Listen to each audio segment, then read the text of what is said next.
Kepala BMKG menyampaikan bahwa puncak musim hujan akan terjadi pada Januari hingga Februari 2026. Curah hujan berpotensi ekstrim akibat 3 bibit siklon yang akan menghampiri sejumlah daerah. Dengan modifikasi cuaca, diharapkan curah hujan akan berkurang bahkan hingga 50%.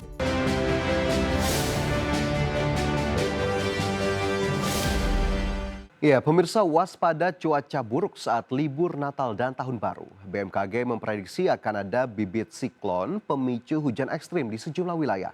Kepala BMKG mengungkapkan bahwa puncak musim hujan akan terjadi pada Januari hingga Februari 2026.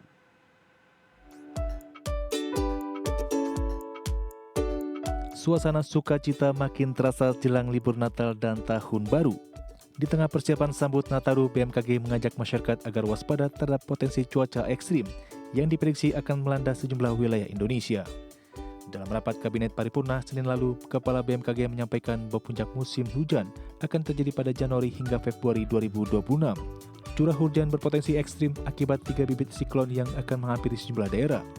Dengan modifikasi cuaca, diharapkan curah hujan akan berkurang bahkan hingga 50%.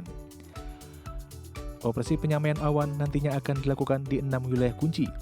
Pergerakan awan hujan dicegah agar tidak mencapai daratan padat penduduk. Lampung, kota-kota di Pulau Jawa, Bali, hingga Nusa Tenggara berpotensi mengalami hujan lebat dan angin kencang, sehingga wilayah ini menjadi target modifikasi cuaca. Selain itu, masyarakat juga diimbau memantau perkiraan cuaca selama libur Nataru.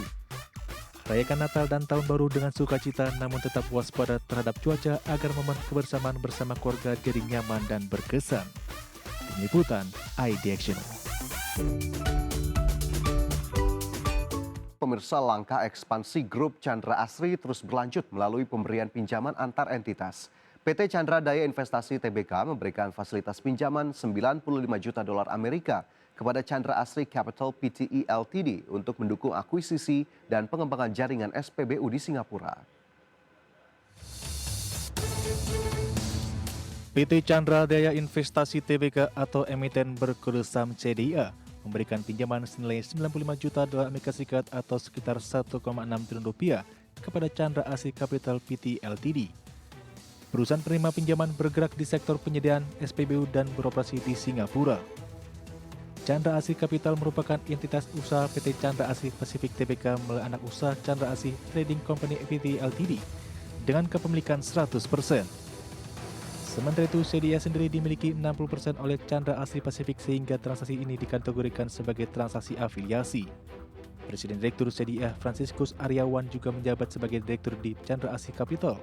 Sementara Komisaris CDIA Andre Korkanhin turut menduduki posisi komisaris di entitas tersebut.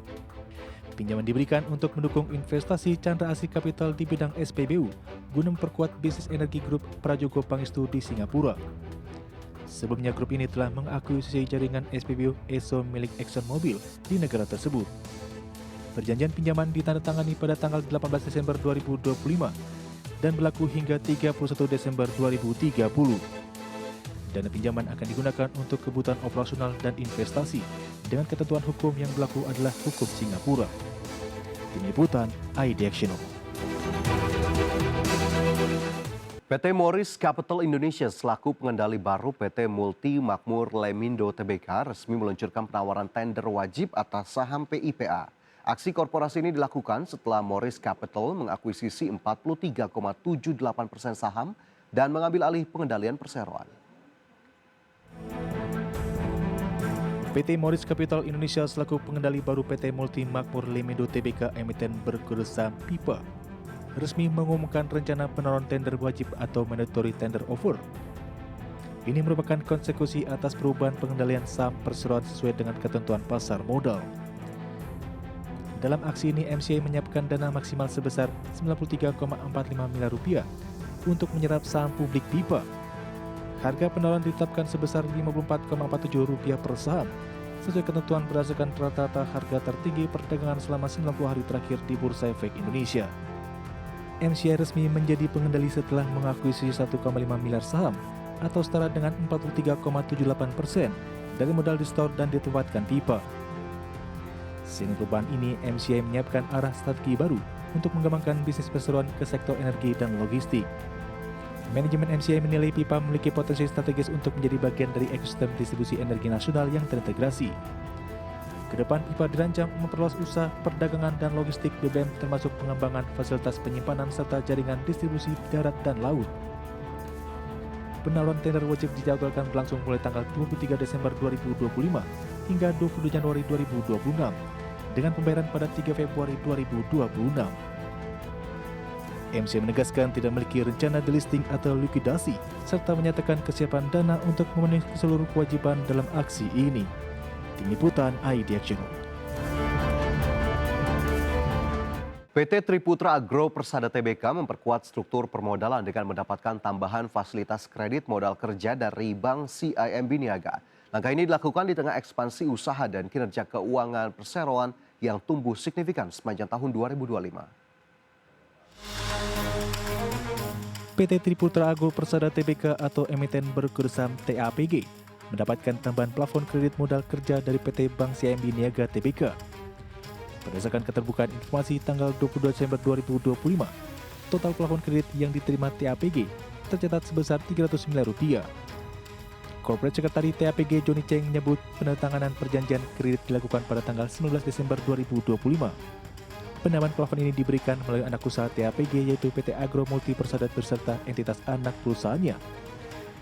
Manajemen TAPG menegaskan transaksi penambahan plafon kredit modal kerja ini tidak memberikan dampak material terhadap kondisi keuangan perseroan. Fasilitas tersebut digunakan untuk mendukung aktivitas operasional dan kebutuhan modal kerja grup usaha.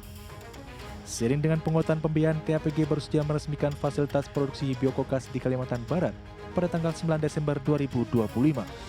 Fasilitas ini dikelola PT ATP Bio Indonesia, perusahaan patungan antara TAPG dan Aisin Takauka Co Ltd.